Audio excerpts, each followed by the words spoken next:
Hey guys, welcome back to my channel. Thank you so much for checking in with us today. I wanted to just chat briefly about our family's ear tube adenoid removal experience. I have a 2-year-old toddler named Will, and he had his ear tubes done twice now, and in his most recent surgery he had his adenoids removed as well. And I know as a first-time mom, when I was referred to an ear, nose, and throat doctor and we started discussing terms like ear tube surgery and things like that, I know that for me I was incredibly nervous and anxious about the whole thing, and kind of continued to get told that, oh, it's just standard procedure, that it is a routine surgery. And if you're anything like me, I didn't care if it was a routine surgery or not. You know, the fact that my son, who at that point in time was 6 months old, and then his most recent surgery was again when he was 2 years old, it's scary for a mom to experience that and for a family to experience that. So I just wanted to share a little bit about our experience, kind of give you some insights if you and your family are getting ready to experience kind of some of the same things. So just hopefully this is a little bit helpful for, for someone else out there, because I know I would have loved to kind of just hear other people's experiences and things like that. So like I said, my 2-year-old son, Will, just recently had his second ear tube surgery, and in the second one he had his adenoids removed. Whenever my son was 3 months old, he had his very first ear infection, which came with a really high fever, snotty nose, a little bit of a cough. It was right around Labor Day weekend in 2016. So took him into the doctor. Sure enough, it was an ear infection, and at that point they just never stopped. So he had about 7 ear infections between the time that he was 3 months old and between the time he was 6 months old. And then he had his first ear tube surgery when he was 6 months old. So after about the 3rd, 4th, maybe the 5th ear infection, our pediatrician went ahead and referred us to an ear, nose, and throat doctor. So we went in, saw the ear, nose, and throat doctor, and at that point we were given kind of 2 choices.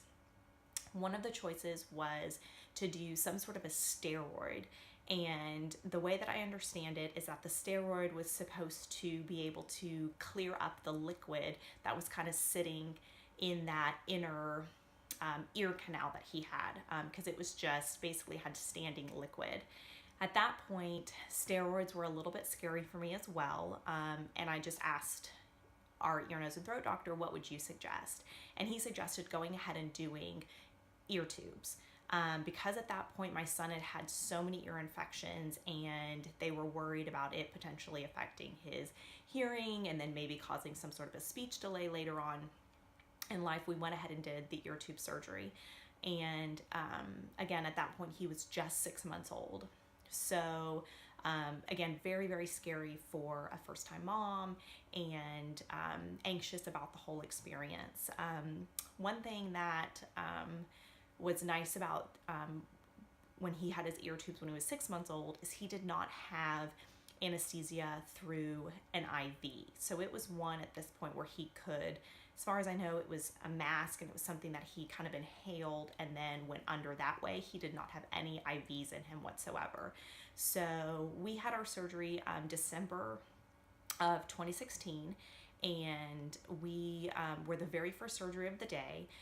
So a couple of things that was something to navigate was my son at that point was not sleeping through the night. So he was 6 months old and still waking up in the middle of the night. He was also exclusively breastfed at that point, and nursing throughout the night as well. So that was something that made me nervous, because we were originally told that he could not eat or drink after midnight, and then his surgery was scheduled for 7 a.m. the next morning. So we were able to speak with the anesthesiologist directly, because my son not nursing after midnight until 7 a.m. the next morning and or later was just not something that we could feasibly do. And because it was breast milk, our anesthesiologist said that it shouldn't be a problem at all for him to be able to eat as late as, I believe it was either 3 a.m. or 4 a.m. And we had to be at the surgery clinic at 6 a.m. So again, I can't remember if it was exactly 3 a.m. or 4 a.m., but basically I knew that I could feed him at least once in the middle of the night in order to kind of get us through that chunk of morning, which was important to me at that point, because again, he wasn't sleeping through the night. He was getting up in the middle of the night and kind of comfort nursing to fall back asleep. And that was kind of where we were at that time in our lives. I was able to pretty much at that point know that I could get him up around 2 or 2:30, do one last good feed for him, and then hopefully he would sleep.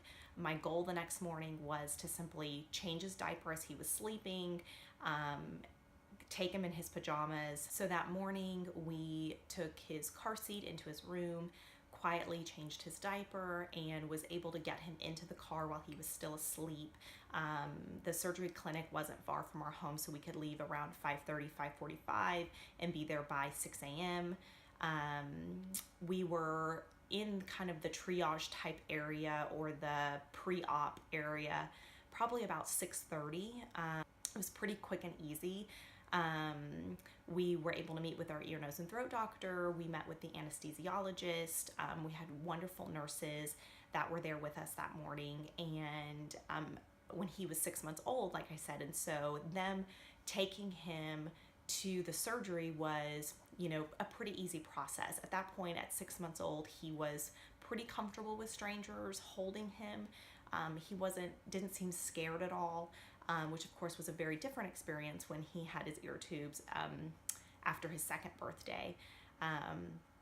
But this time, again, it was pretty painless. They took him back. It was within 20 minutes that we were back in the room with him and he was waking up from the anesthesia. So that honestly was probably the worst part of the whole thing, is he did not wake up well from the anesthesia. So he had just kind of a really hard time, cried, fussed, just didn't seem like himself, seemed uncomfortable. I wouldn't say necessarily that he seemed in pain at all, but did just seem, kind of uncomfortable. Once he was able to wake up a little bit and I was able to nurse him a little bit, we were able to go home. We were home by about 9 a.m. and he really just needed one good solid nap to kind of get the anesthesia out of his system. And then he was completely normal when he woke up from his nap. And I mean, 100% normal. There was nothing during that day or during that evening that was anything out of the ordinary. He seemed 100% like himself. So that was something that was a huge, huge relief. He didn't seem to have any sort of side effects from the anesthesia. He didn't seem to be grabbing at his ears or anything like that. Literally was 100% fine, which was amazing. And then we were at that point completely free of ear infections for a solid year. So when Will was 16 months old, his ear tubes fell out. One of them actually fell out at home, and it was teeny tiny, a little green piece of plastic was kind of sitting in the canal of his ear, and I was like, what is that? So I pulled it out, and sure enough, it was one of his ear tubes. And then Will had his next ear infection that January, so right when he was 19 months old. So again, we went one full year without any ear infections after that first surgery, which was amazing. January of 2018 was when he had his next ear infection, and then had another one that next March, and then once a month after that. So we had one in March, another one in April, another one in May, and then had his fifth one of 2018 in June. And then at that point we were basically referred back to our ear, nose, and throat doctor to go and visit again.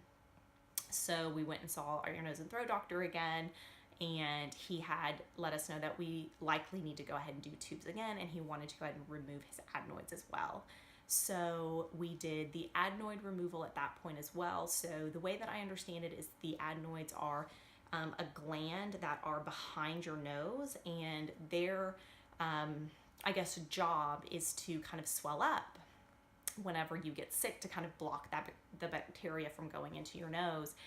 But it can also do the reverse effect as well, so drainage can't come out as well. So he wanted to go ahead and get those removed. So we did the ear tubes, longer ear tubes this time, and his adenoid removal just right after his second birthday.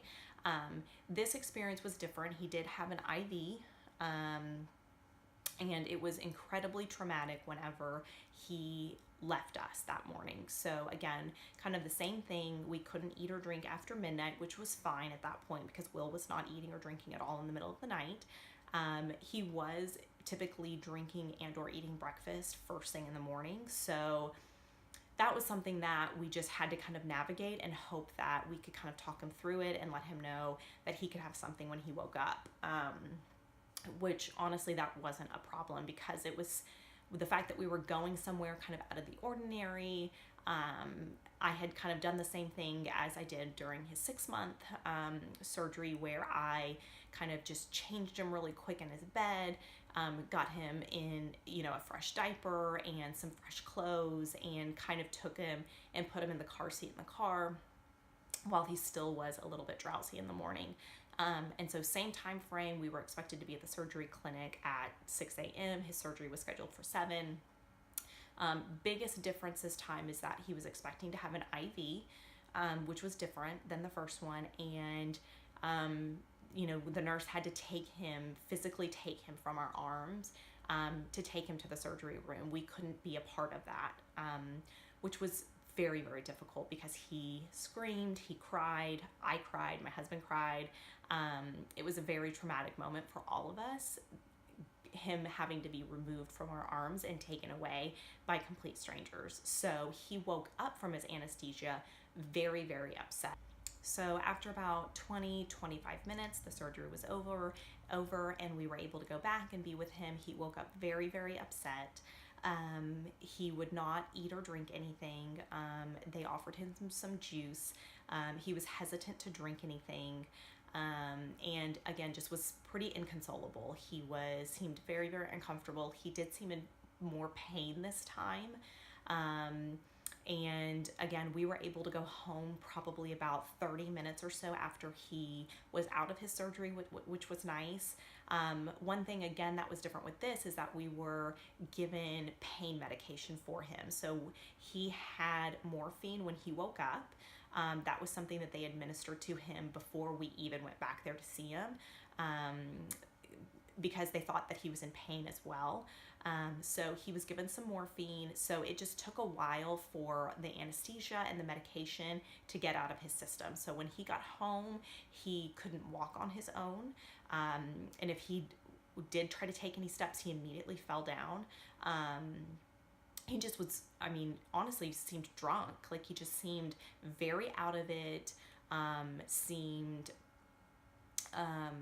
uncomfortable, just 100% not like himself, which was definitely a little bit scary, but I knew that if he just had kind of a solid nap, that he would wake up and feel much, much better. And that's exactly what happened. So it took several hours for him to finally kind of settle into a good solid nap. He would kind of doze in and out while watching a movie and kind of relaxing, but didn't really get a solid nap until much later in the day. But then I would say by the time he woke up, it was probably about 6 o'clock, and he was again back to completely normal. So it was as if he woke up and was 100% back to himself, which was wonderful. He did have a little bit of blood in his nose, so that was one thing that we noticed is his boogers were definitely a little bit bloody, but other than that, we didn't see anything that was different other than the initial pain once he woke up from the surgery. We didn't notice anything different between just the ear tube only surgery and then the ear tube and adenoid removal surgery. So it was again a very seamless process. Each surgery only took about 20-25 minutes. We were only in the surgery clinic, I would say a maximum of 2 hours each time, and we could immediately come home. And The first surgery that he had when he was 6 months old, he ended up going back to daycare the very next day. This one, because of the adenoid removal, I was a little bit nervous about what to expect. So I did end up keeping him home the next day. So he had a surgery on a Wednesday. I kept him home on Thursday, again, just in case he seemed uncomfortable, or if I need to administer any sort of Tylenol or Motrin. Again, I wasn't sure what to expect. So I kept him home with me that Thursday. It definitely wasn't necessary. He seemed totally fine. And then he did go back to daycare that Friday. And again, that weekend he was completely himself and has been ear infection free ever since. Will had his surgery in July. It's now mid-September, and we have continued to stay ear infection free. He has not had any sort of a cold even at this point. So it's been really successful so far. We've been really, really happy with both procedures. We've been glad that we've done them. Out of pocket, both of our surgeries ended up costing us a little over $1,000 with insurance. So each time we had to pay 3 bills. So there was a bill to our ear, nose, and throat doctor. There was a separate bill to the anesthesiologist, and then there was a separate surgery clinic bill. The surgery clinic bill was the highest cost each time, and that was around $800 to $900. Our anesthesiologist was under $100 each time, and then the bill to our actual ear, nose, and throat doctor, I would say again, was around $100, maybe $200. So each surgery was anywhere from $1,000 to about $1,200, just purely out of pocket for us. And we have Blue Cross Blue Shield of Texas insurance through my work. So that's just kind of a little bit of information about kind of what it cost us, and just kind of our experience. So again, I just wanted to share a little bit about our experience with our son getting ear tubes, and then his second surgery getting his adenoids removed as well. Hopefully it's helpful. Feel free to ask me any questions, and I'm happy to answer them, because I know, like I said, it is a kind of a quick and easy procedure, but anytime that your son and or daughter or child goes under anesthesia, it's a scary experience. So I know I felt like it was scary for our family, but was very, very happy that we did it both times, and was relieved that it ended up being a lot easier and kind of less painful than we expected it to be. So Will did great both times. We were really lucky. We had an ear, nose, and throat doctor that we loved, that we felt took really, really good care of our son, answered any questions that we had, and kind of walked us through the whole thing. So like I said, hopefully that was helpful to somebody. Feel free to leave a comment below if you have any other questions. I'd be happy to answer. Feel free to give this video a thumbs up if you liked it, and definitely subscribe. I'm going to be back with more videos about myself and my family, and just kind of my motherhood journey as well. So thank you so much for watching. Have a great day. Bye.